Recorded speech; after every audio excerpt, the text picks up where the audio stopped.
obrigado. Obrigado. Boa noite. Vamos orar.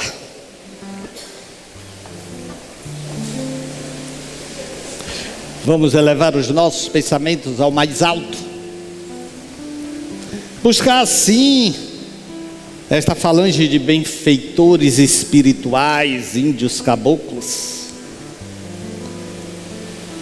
para que possam bater os seus pés perto de nós, afugentando as energias pesadas, as interferências negativas, trazendo o bafejo das matas, das águas, dos ventos,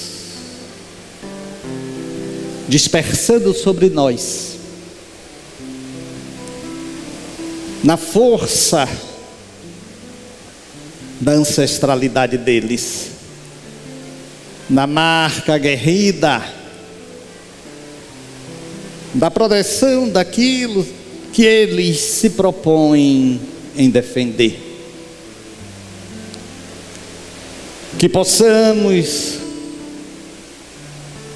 dizer a eles,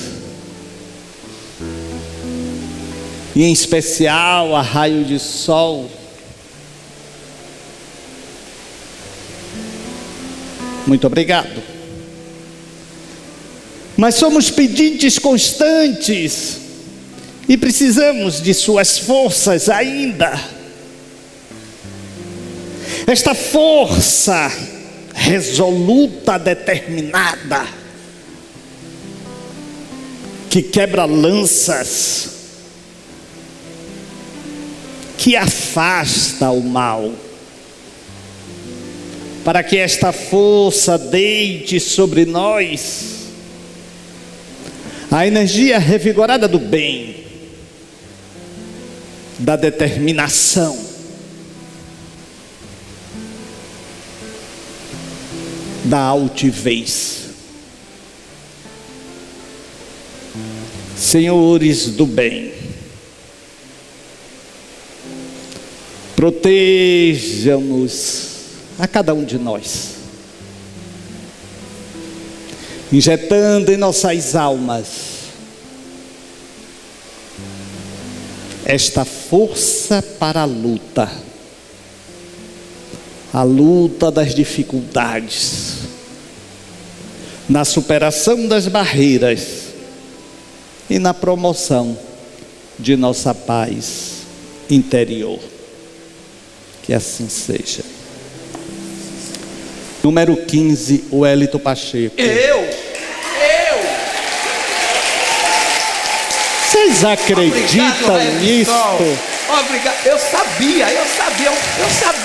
Vocês acreditam nisso? Meu irmão, obrigado, meu irmão.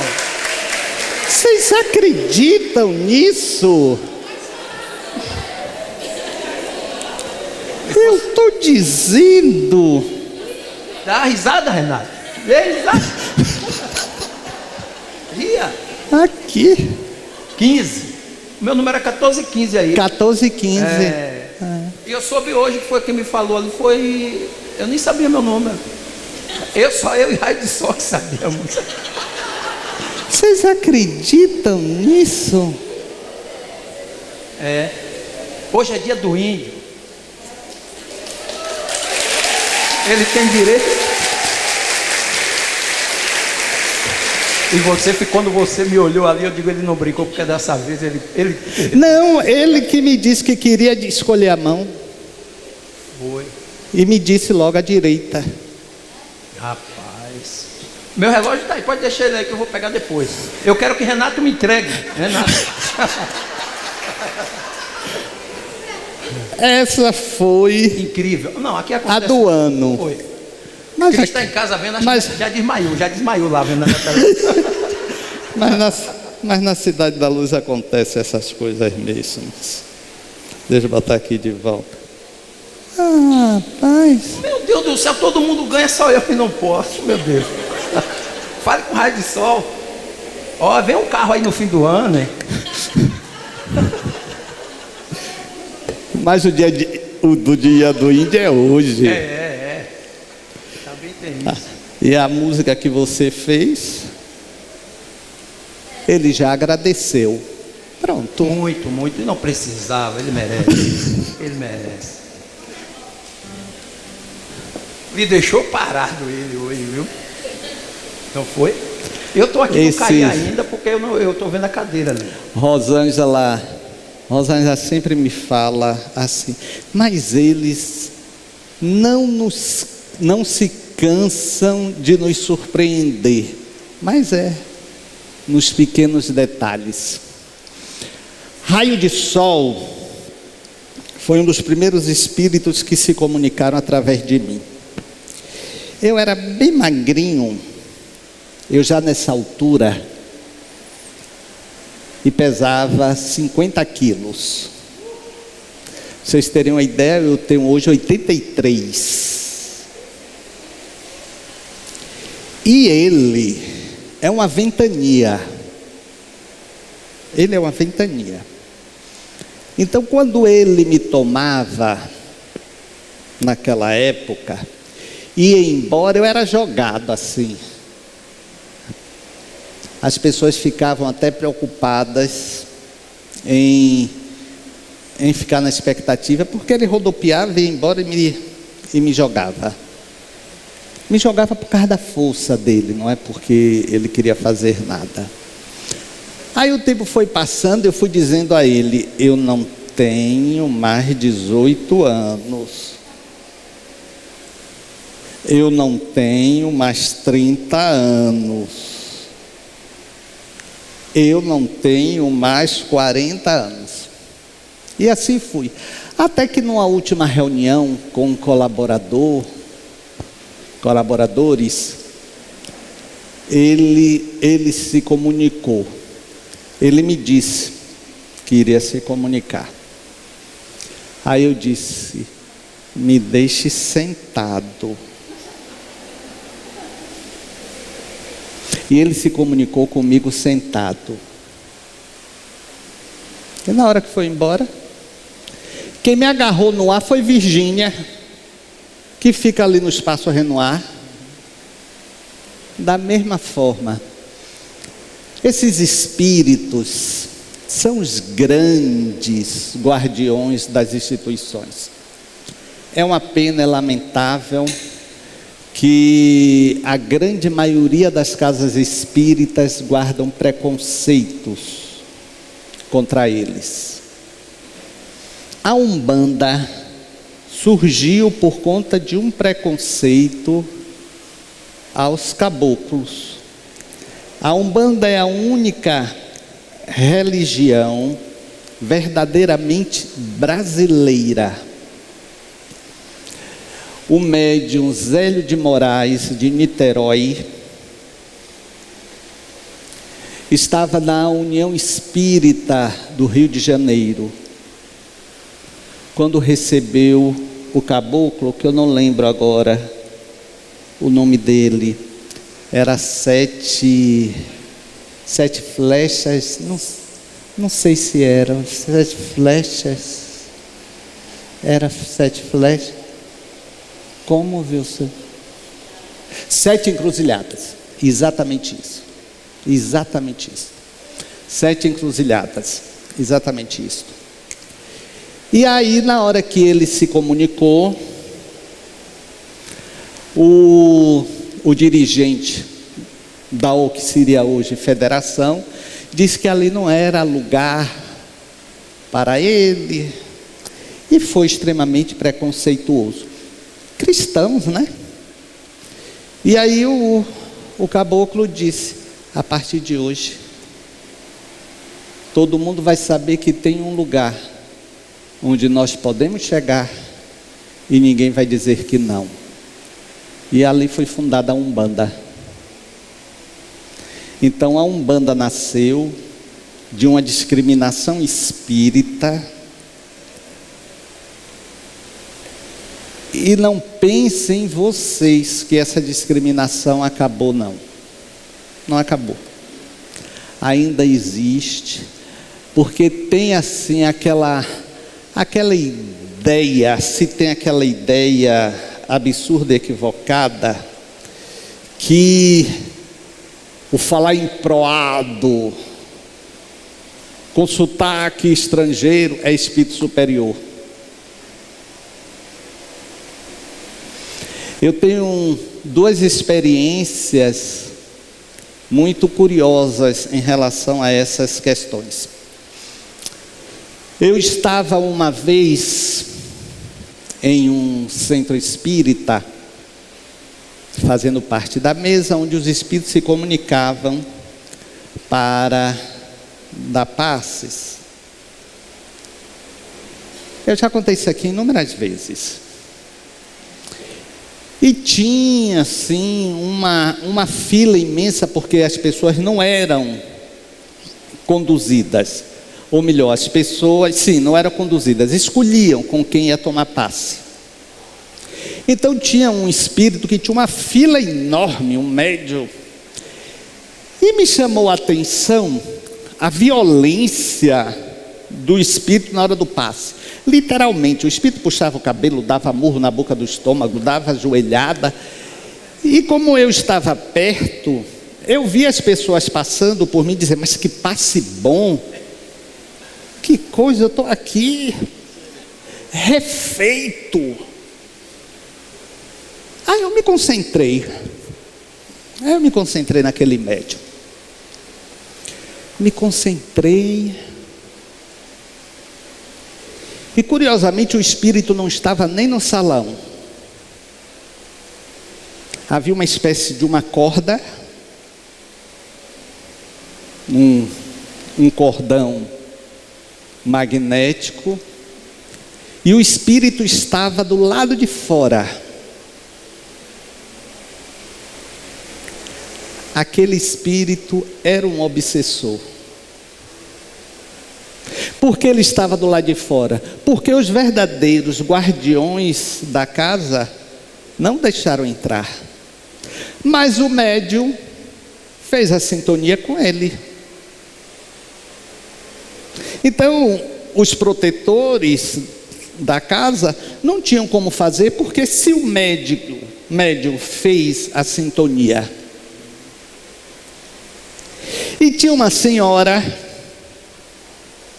simplesinha, lembro bem, com aquela sandália havaiana clássica, aquela que era esverdeada, um vestidinho surrado. Ninguém quis tomar passe com ela. Aí imagine, eu fiquei com pena da médium, imagine. Não era comum quem estava à mesa descer para tomar o passe. Mas eu fui tomar passe com ela. No momento que eu me concentro, quem eu vejo do lado dela? Ninguém menos senão o Dr. Bezerra. Ele percebeu o que eu ouvi, sorriu e fez assim. Eu me concentrei, ele disse, não diga que sou eu. Terminou a reunião, mas eu fiquei com aquele comichão. Aí eu fui até ela. Eu virei e disse assim, eu tomei um passe com o orientador espiritual da senhora, que energia boa. Ela veio assim, é Pai Joaquim, é um preto velho. Aí pela minha expressão ela disse, não é um preto velho. Eu disse, é um branco velho, um preto velho. É um espírito do bem. Aí eu entendi porque ele não queria que eu dissesse, que eu acho que ela ia ficar tão desorientada que poderia perder até a sintonia a partir dali. Em outra oportunidade, eu estava em um outro centro. E aí, fui eu que recebi Pai João. Pai João foi o primeiro espírito que se comunicou através de mim quando eu tinha 15 anos, lá no Centro Espírita Mensageiro da Luz de Arapiraca. Mas não foi nessa oportunidade não, foi em outro lugar. Aí o dirigente do centro virou e veio cheio de preconceito. Aí dizia, ele pediu para trabalhar.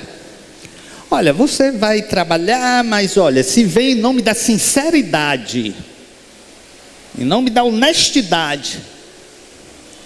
Quer dizer, por quê? Porque era um preto velho, em nome da honestidade, em nome da sinceridade. Aí pai João, que fala truncado por opção, virou e disse, mas eu posso falar como você quer. E começou a falar, de uma forma escorreita, tranquila. Mas não me adianta falar desta forma, que pode impressionar. Porque essa não foi das minhas melhores vidas. A minha melhor vida foi aquela em que a maldade humana me fez escravo. E eu quero me lembrar todo dia para continuar humilde. Então, eu posso trabalhar? Aí ele começou a trabalhar e voltou a falar truncado como ele fala até hoje. Não quer dizer, duas situações que... Mas vocês gostam, vocês não, o pessoal de fora, quem vem à Cidade da Luz é mais esclarecido, verdadeiramente. Porque quem está aí fora, a gente me chega tanta presepada,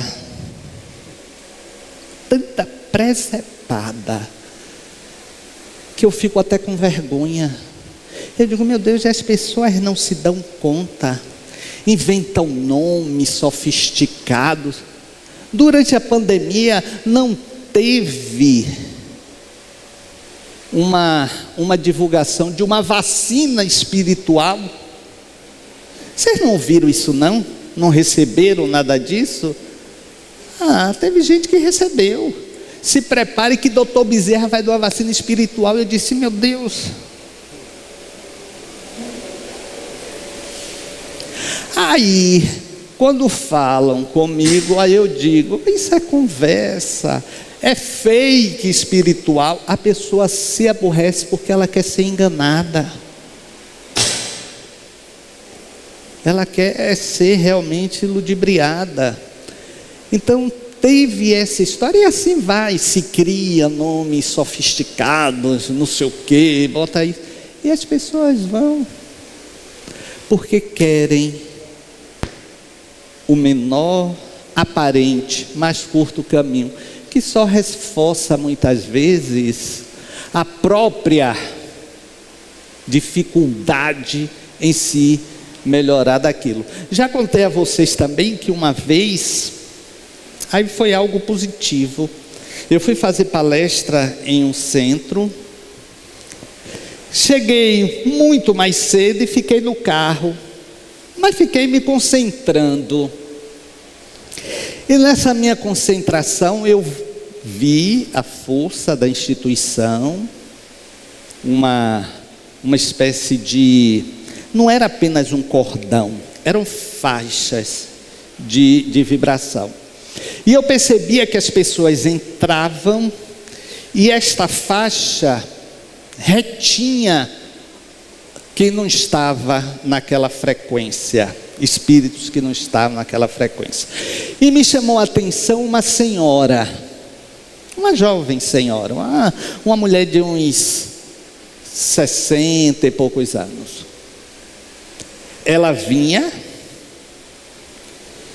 e o espírito muito próximo, inclusive quando a gente percebe uma projeção sobre uma pessoa, se por exemplo a Mandinha projetar algo aqui, eu ficar na frente, tipo aquilo, mostrando que havia uma ligação obsessiva ali muito forte.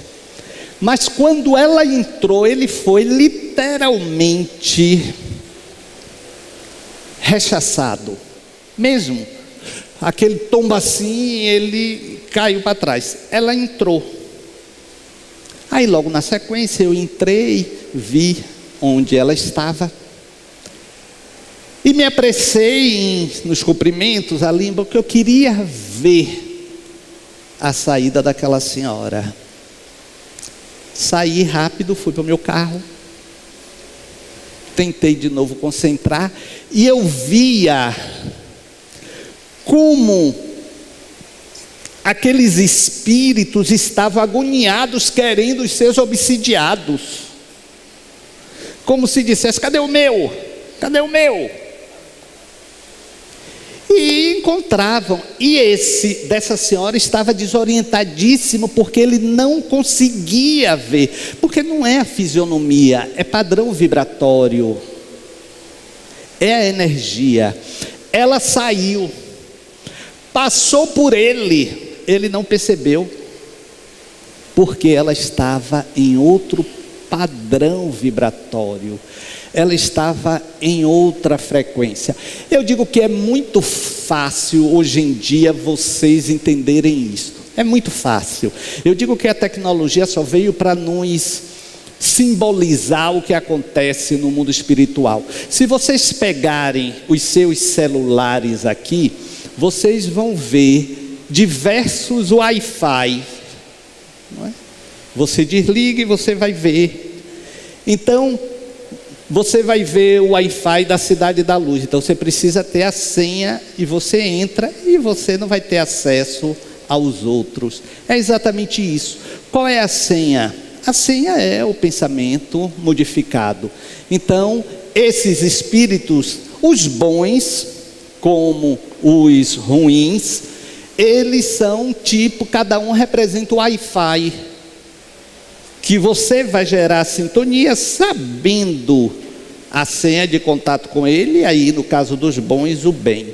Então, ela passou por ele e ele ficou desorientado, e aí os pequenos choques que eram as pessoas saindo, ele deixou de sentir, porque as pessoas já tinham ido embora.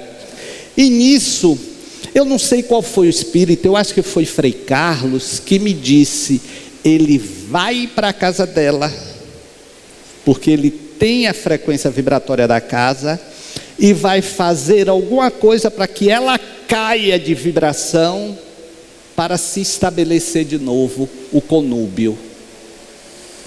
Se ela não cair de vibração, ele não tem mais acesso. Então, a desobsessão não é o afastamento, o rechaço, é a quebra de frequência, é a quebra de sintonia. Você tem aqui diversas ondas de rádio passando aqui, diversas. Então, se você quiser uma rádio que tenha uma programação que você gosta, o que é que você vai fazer? Sintonizar. E você só vai ouvir aquela rádio. Se você não sintonizar bem, você vai ouvir com interferência. É a mesma coisa. É a mesma coisa. A sintonia é este processo. Alguma pergunta? Alguém fazer alguma pergunta em torno disso?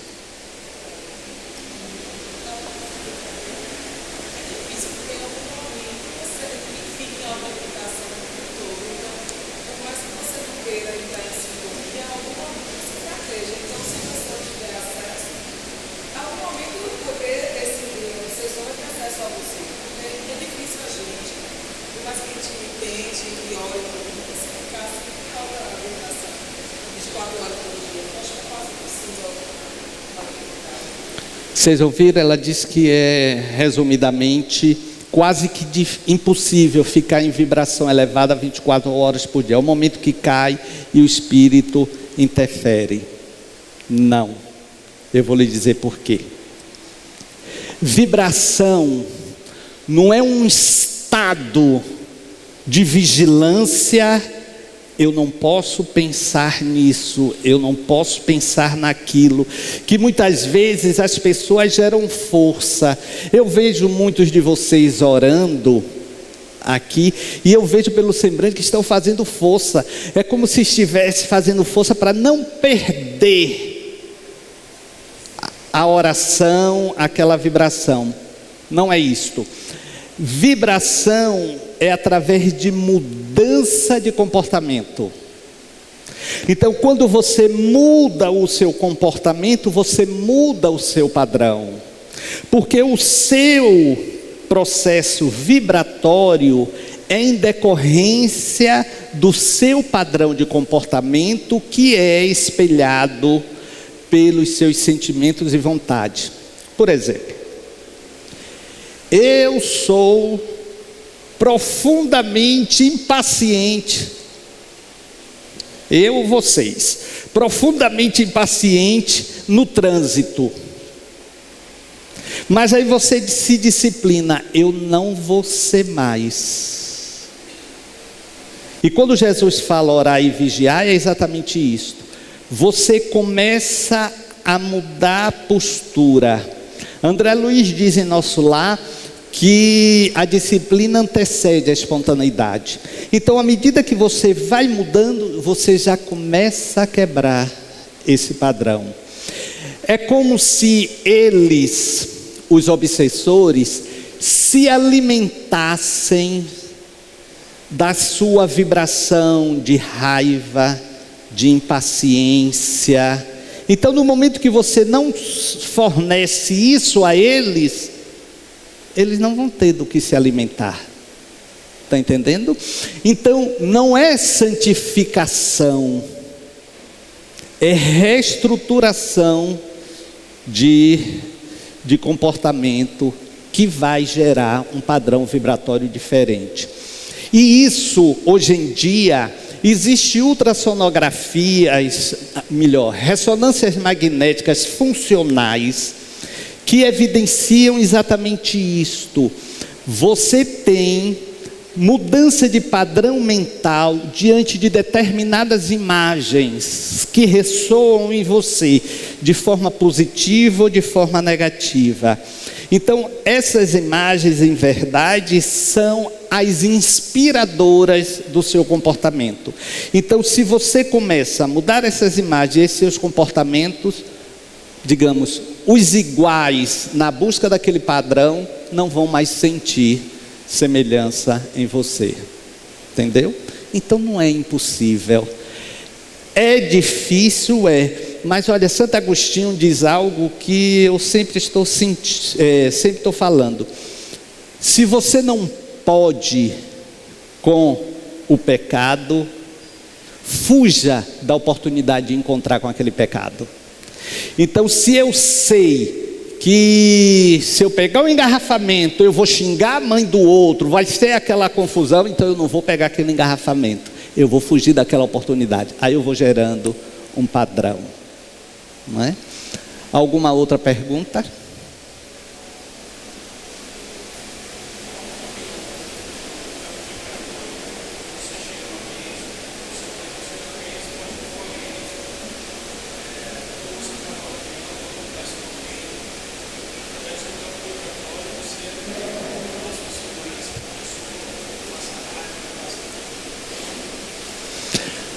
O sentir o campo vibratório do lugar ou das pessoas. O que são os campos vibratórios? Os campos vibratórios são projeções em energia do que nós somos em sentimentos e emoções. Então, nós andamos com esse campo vibratório. Então esse campo vibratório se expande ou se retrai a depender de estarmos à vontade ou receosos em determinado ambiente. Esse campo vibratório vai intuir as pessoas em relação a você. Então, se você chega numa reunião, como ele citou, você chega numa reunião, você vai expandir o seu campo vibratório, porque você vai se comunicar, você vai falar, e as pessoas vão observar.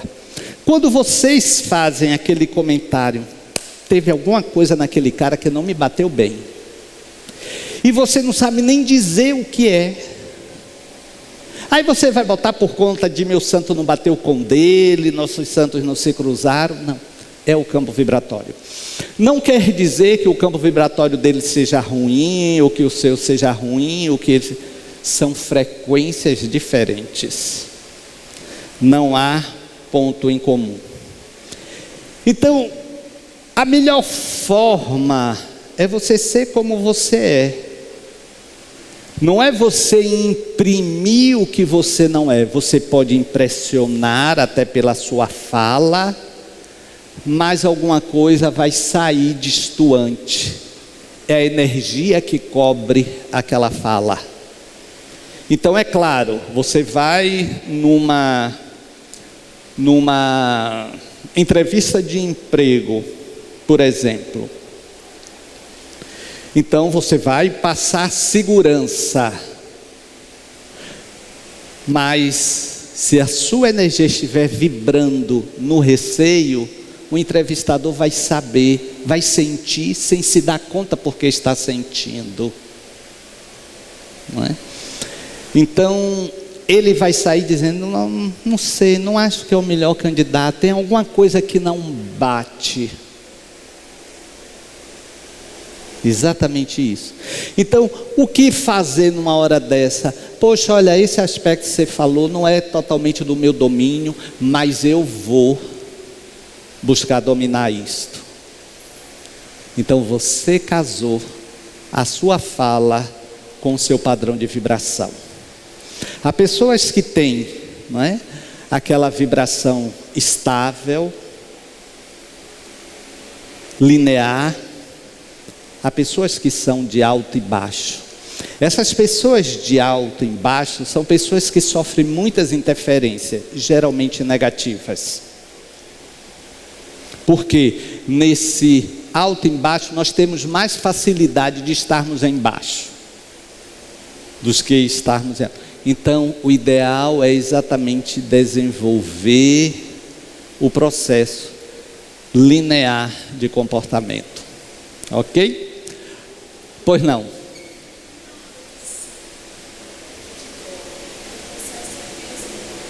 Na hora do sono, se o processo é o mesmo. Olha,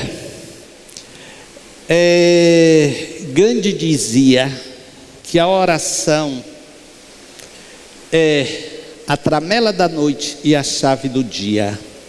Ou seja, quando você medita, você eleva a sua vibração, no momento que você vai dormir, você cria uma sintonia elevada.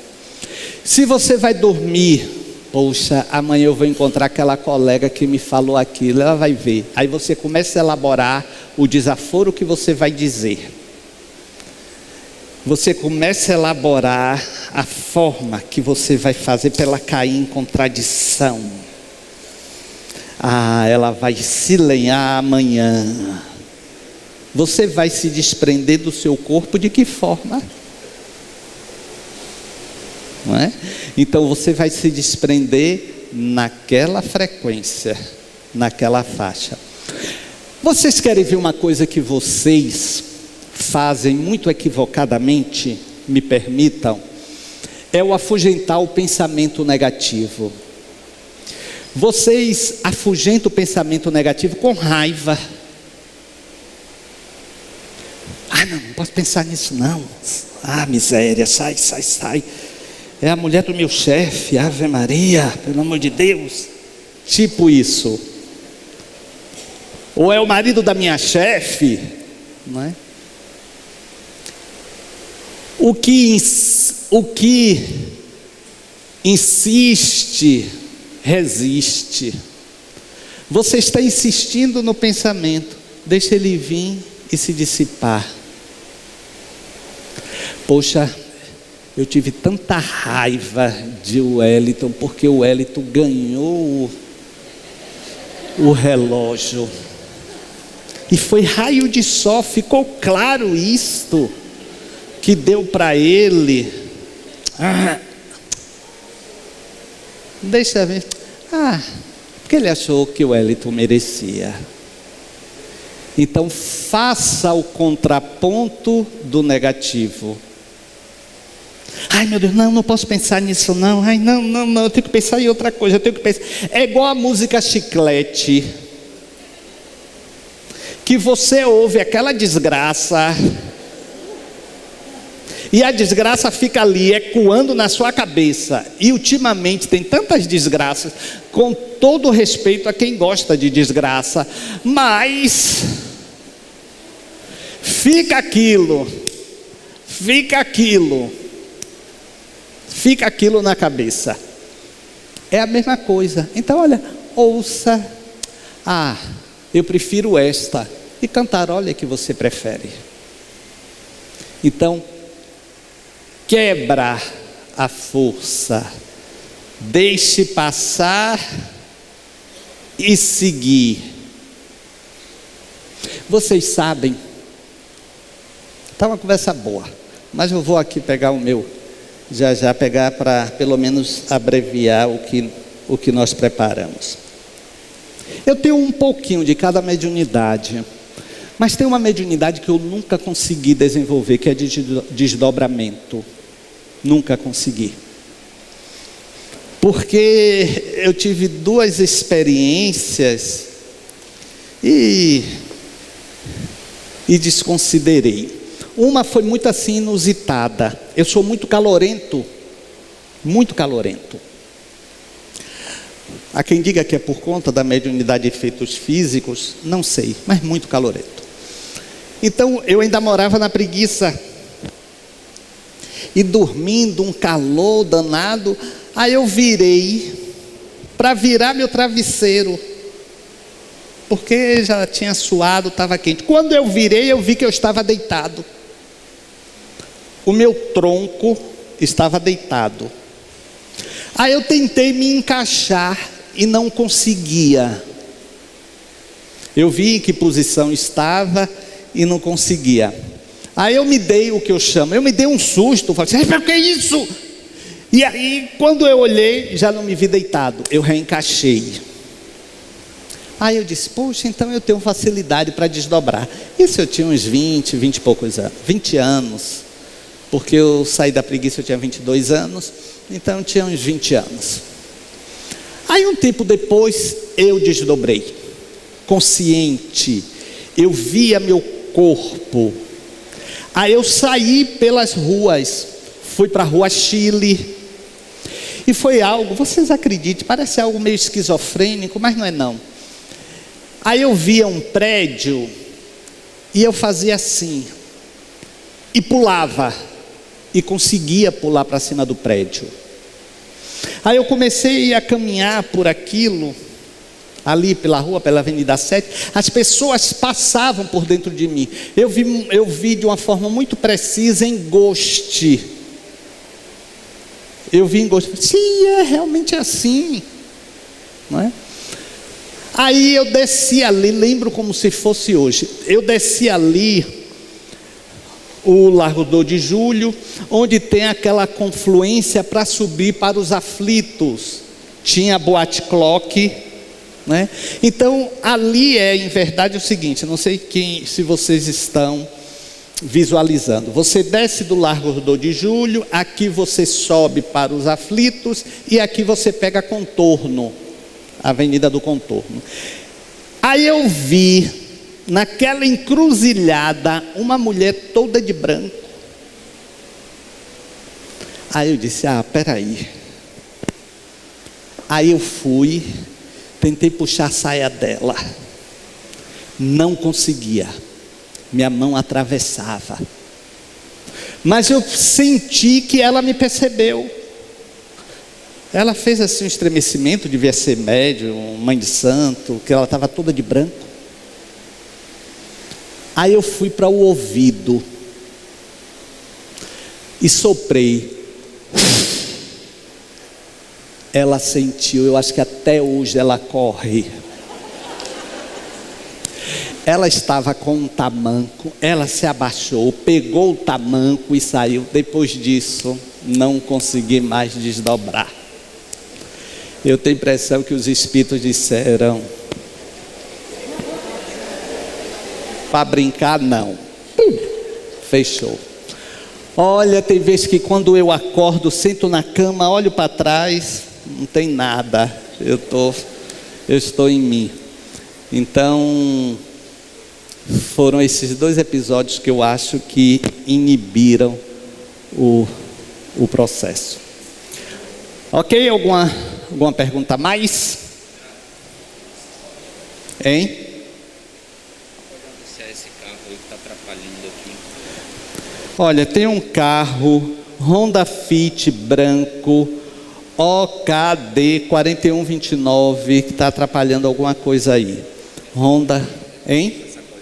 Honda Fit. Diga.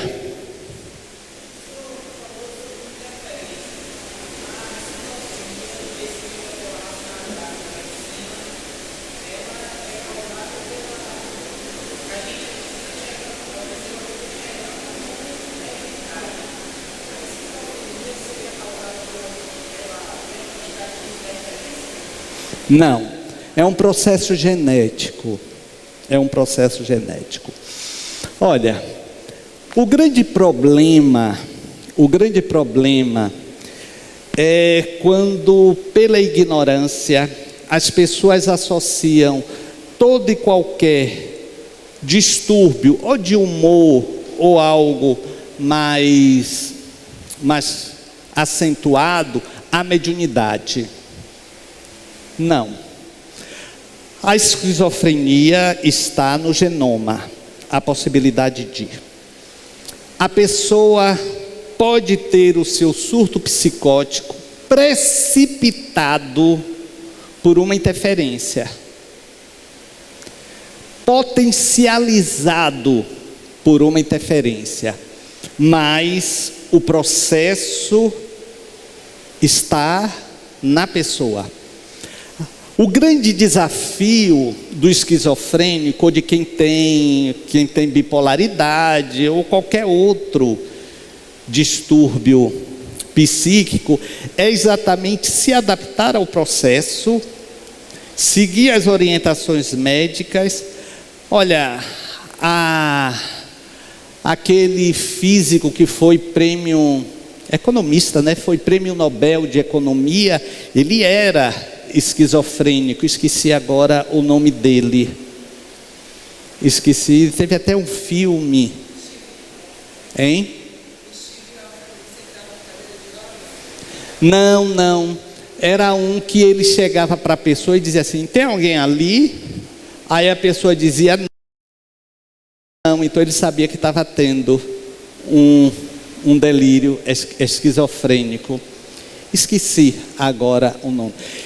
E atribuir sempre essas questões à mediunidade e interferência espiritual. Por quê? Porque é da natureza humana querer delegar responsabilidade. Eu me lembro de um casal que veio conversar comigo, porque o filho de 6 anos estava em processo obsessivo. Mas eu de logo vi que não era um processo obsessivo. E muitas vezes os pais não aceitam que você não diga que não é um processo obsessivo, porque eles querem que seja um processo obsessivo, porque aí também entra a culpa, entra tanta coisa, né, naquela elaboração. Aí eu conversando e disse: mas vem cá, ele, porque acorda muito assustado. Eu disse: mas isso é normal, as crianças têm o terror noturno. Não, mas olhe, ele sofre uma perseguição. Aí no momento que ele falou isso, eu virei e disse assim: mas é o quê? É do mesmo espírito? Como é? O que é que ele relata? Não, ele relata que Tem algo, é um bicho, é um bicho, é um bicho, é sempre um bicho. Aí eu vi que já não eram características do processo mediúnico, que a característica do processo mediúnico é um homem, é uma mulher, tem horas que está assim, outras horas não. Nele havia um padrão, Aí eu virei assim: vocês já fizeram uma avaliação psiquiátrica? Aí a mãe se espinhou logo: não, porque está claro que é um processo obsessivo. E o pai virou e disse assim: não, Medrado, porque ele não é parecido com o meu outro filho do primeiro casamento, que é esquizofrênico. Aí eu disse: mas é bom fazer. Havia ali o componente genético. Nunca mais apareceram. Certamente foram em alguma outra instituição, fizeram o tratamento desobsessivo, e o obsessor não foi embora. Porque o obsessor não faz nada que nós não ofereçamos em comportamento. Nada. Eles potencializam. Eles não geram. O filme é A Mente Brilhante. Uma Mente Brilhante, exatamente. Como é? É exatamente, John Nash. Nash, não é isso, John? É exatamente esse. Então, gente, é preciso que entendamos que não existe aquela interferência direta modificadora de caráter, de princípio, de comportamento. Se assim fosse, raciocinem comigo, os jihadistas islâmicos que entendem o Islã de uma forma totalmente equivocada, eles estariam todo dia, toda hora jogando o avião nos Estados Unidos, outra parte, contra cidades, porque tomaria ali o piloto faria o que ele quisesse. Não é assim. Não é assim. Não é? Então, o processo, voltando a você, ele é perfeitamente controlado, as interferências são colocadas à parte, porque a pessoa estabelece um padrão de comportamento. Vocês querem ver? A epilepsia era vista como endemoninhamento na Idade Média. Vocês sabem qual era o tratamento para a epilepsia? Era liberar aquele corpo dos espíritos malignos. Era furando o crânio.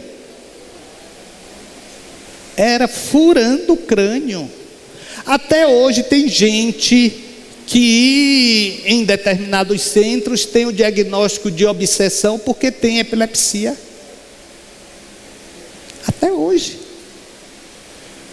Mas não dá nada nos exames. Existem os chamados pequenos males, que não consegue ter registro no eletroencefalograma, e tem. É medicado. E resolve o seu processo. Vamos passar a sacolinha. Eu já estava esquecendo. Poxa, eu preparei todo, mas eu gostei desse papo, porque é o que vocês se interessam. Nos ajudem aí com o que você puder. Amor de Deus, uma esmola meu por caridade, uma esmola pro ceguinho, pro menino em toda a esquina. Tem gente só pedindo uma esmola pro desempregado, uma esmolinha pro preto, pobre e doente, uma esmola pro que resta do Brasil, pro mendigo, pro indigente. Uma esmola pelo amor de Deus, uma esmola meu por caridade, uma esmola pro ceguinho, pro menino em toda a esquina. Tem gente só pedindo uma esmola pro desempregado, uma esmolinha pro preto, pobre e doente, uma esmola pro que resta do Brasil, pro menino, pro indigente. Ele que pede, eu que dou, ele só pede o ano é 1990 e tal. Eu tô cansado de dar esmola, qualquer lugar que eu passei, isso agora. Menino me vê, pega logo a pedir, cantando. Me dá dinheiro aí. O menino me vê e começa logo a pedir. Me dá dinheiro aí. Ainda tem encenação. Eu estou dizendo, ô raio de sol, o que é que você fez? Vamos fazer essa abordagem outro dia. Quem está vindo hoje aqui pela primeira vez? Hein? Belém? Está passeando? Ainda tem aquela rua cheia de mangueiras lá. A Avenida Presidente Vargas. Tudo bem. Também está vindo pela primeira vez? As duas? E vieram porque alguém disse, vai lá. Vai em Medrado, bora lá em Medrado. Aí quando me diz, vai lá em Medrado, eu digo, lá ele.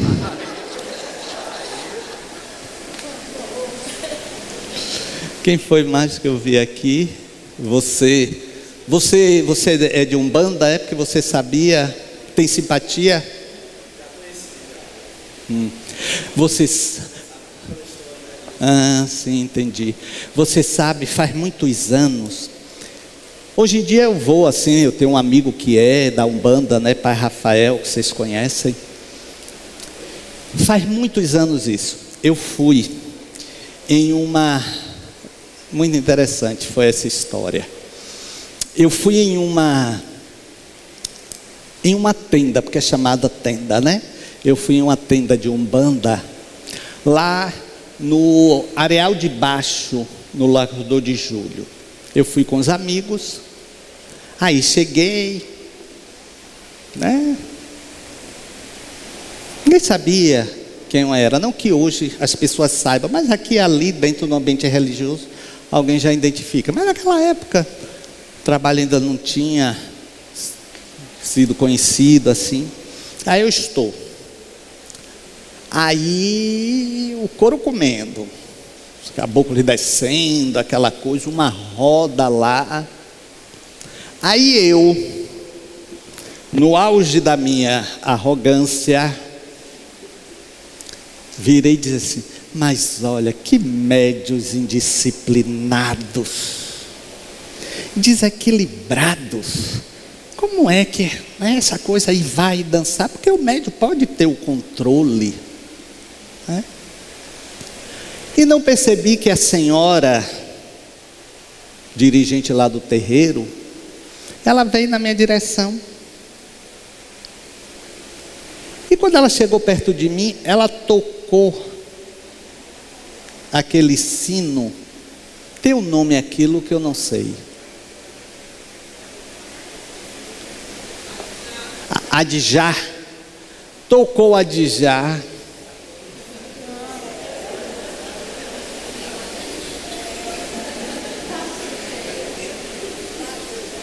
O couro comeu. Eu fui para o meio da roda.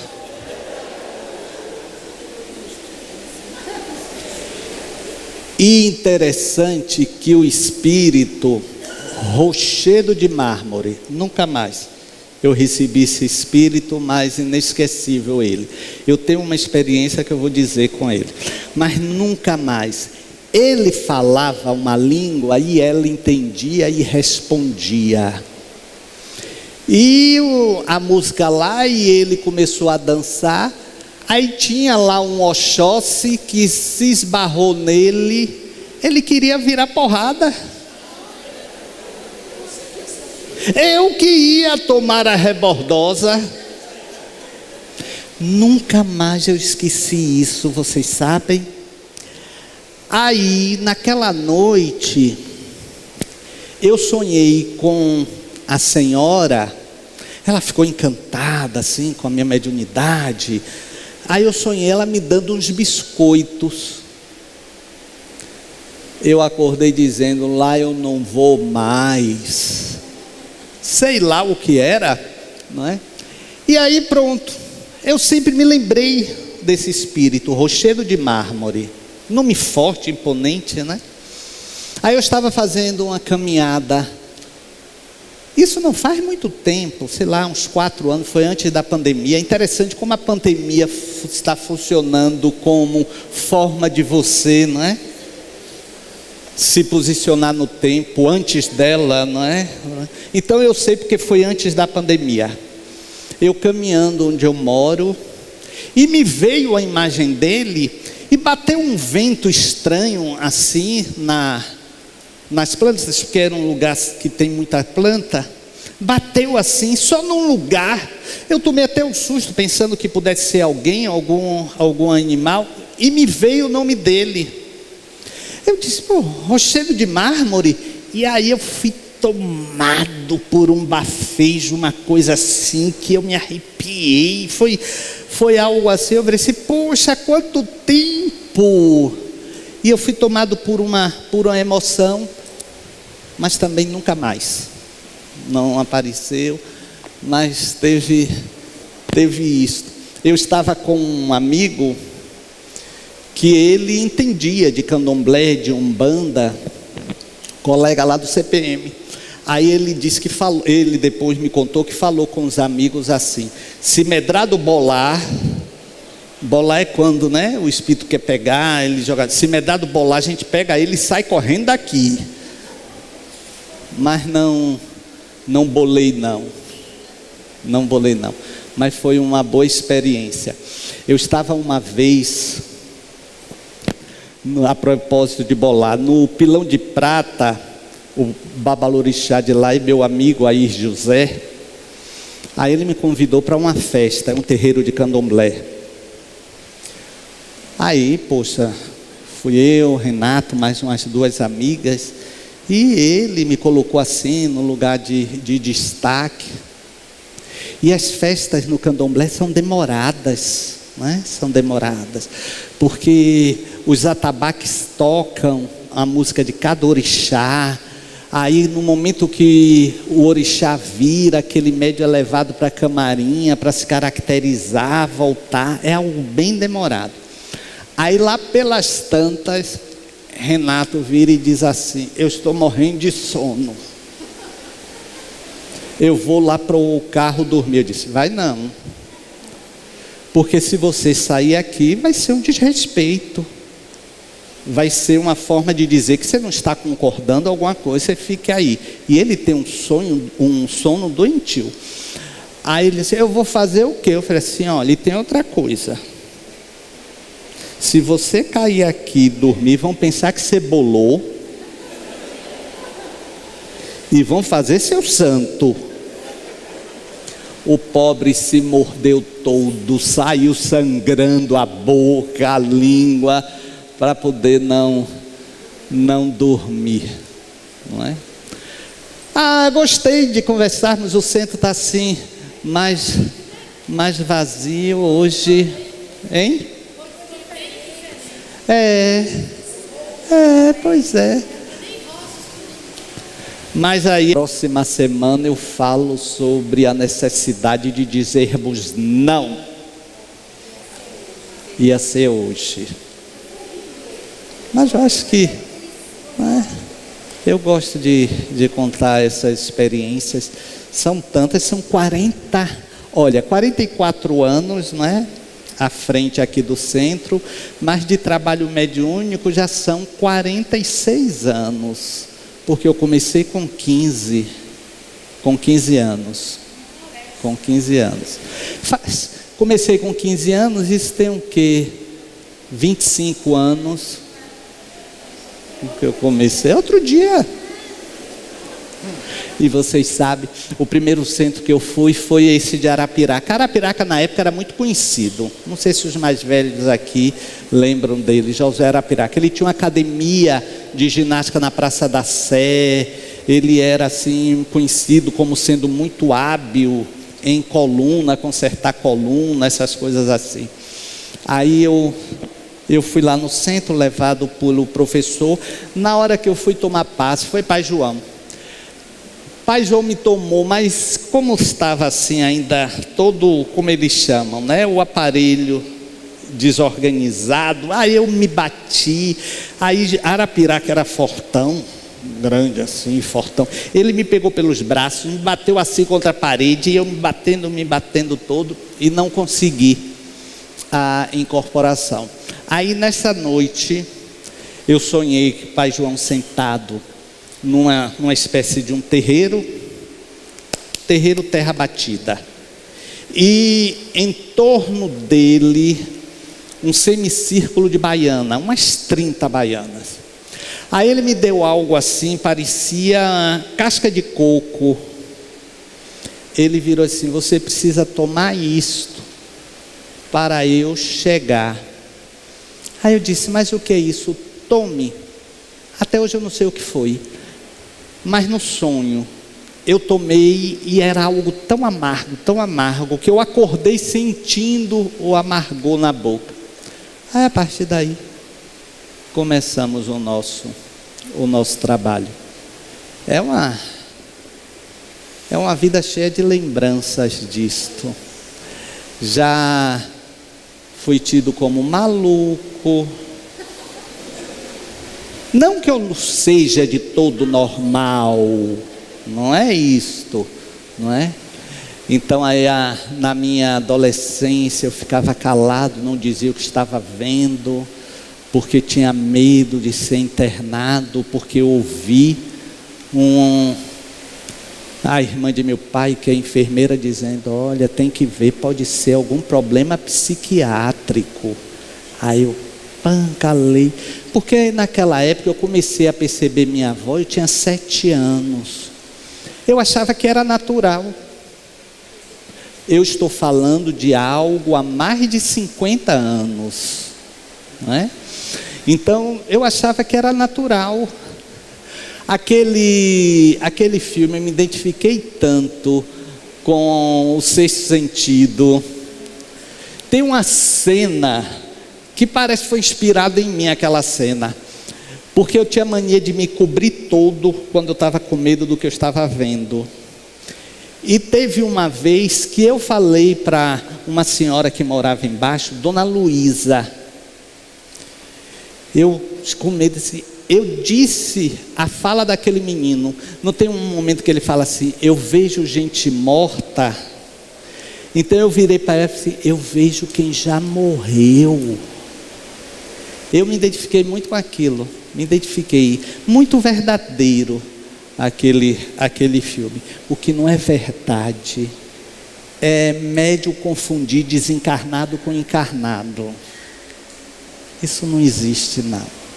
Eu não sei se é um desencarnado ou encarnado. Gente, a matéria, a conformação não é matéria, a conformação é totalmente diferente. A não ser que esteja materializado, mas não se materializa espírito à luz do dia, não é isso.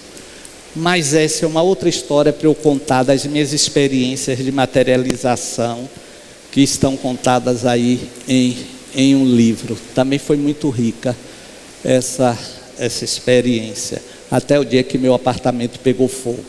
Mas aí é uma outra história para um outro dia. Vamos lá.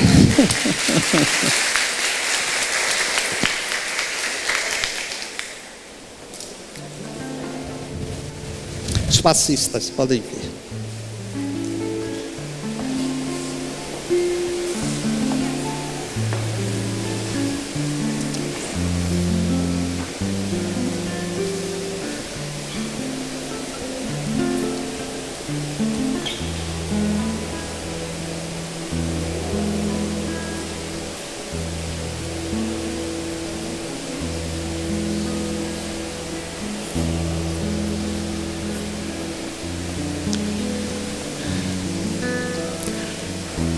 Hoje vocês, os índios, os caboclos,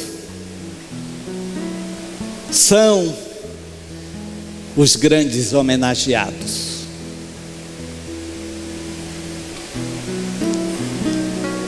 a força do vento, da natureza, das águas, das florestas, que espancam, que batem nas forças negativas, dissolvendo, afastando. São os senhores, os donos da energia que protege, da energia que reforça a determinação.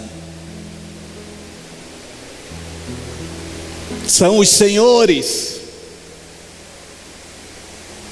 que realizam a proteção, a guarda. E muitas vezes sequer sabemos os seus nomes. São os senhores que abrem caminhos nas esferas inferiores para que os espíritos socorristas possam fazer os seus resgates. São os senhores que saem em momentos como este de passe rodopiando, pulando, sacudindo e consolando com este amor.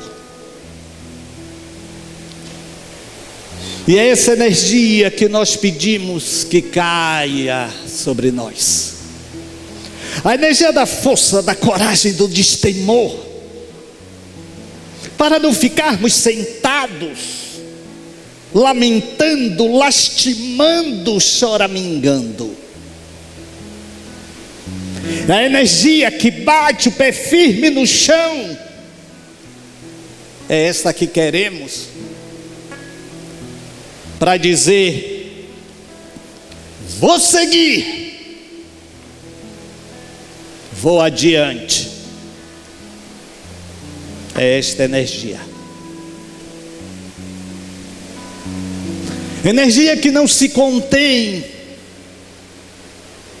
porque a ideologia é do amor,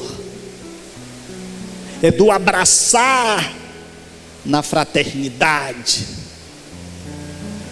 Benditos sejam todos vocês, índios, caboclos, de todas as etnias, povos originários das terras brasileiras. E são vocês que nós pedimos proteção, para nós e para os nossos. Os médios para o outro lado.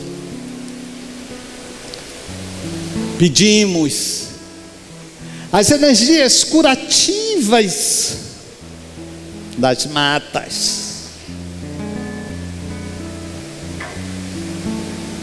dos rios, das cachoeiras.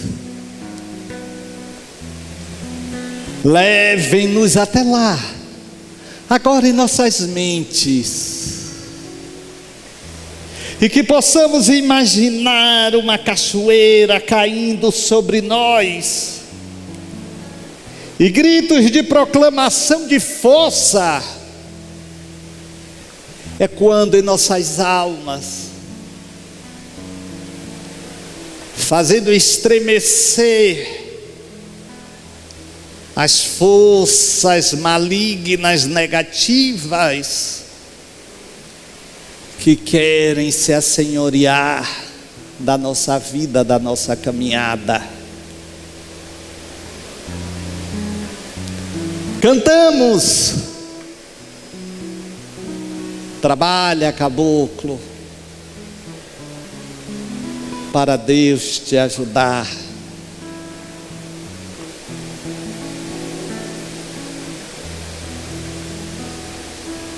Os senhores que são cavaleiros,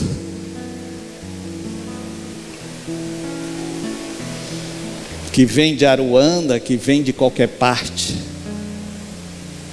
mas se tornam da luz, porque já são da luz. Agradecemos aos passistas.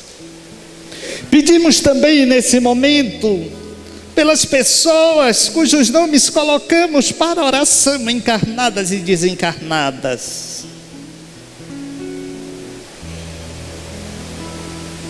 Pedimos por elas. Pedimos por nós. E agradecemos em nome do amor, da fraternidade, da solidariedade. A todos vocês, índios e caboclos. Que pena que todo dia era dia de índio, mas hoje ele só tem o dia 19 de abril. Até a próxima e vão em paz.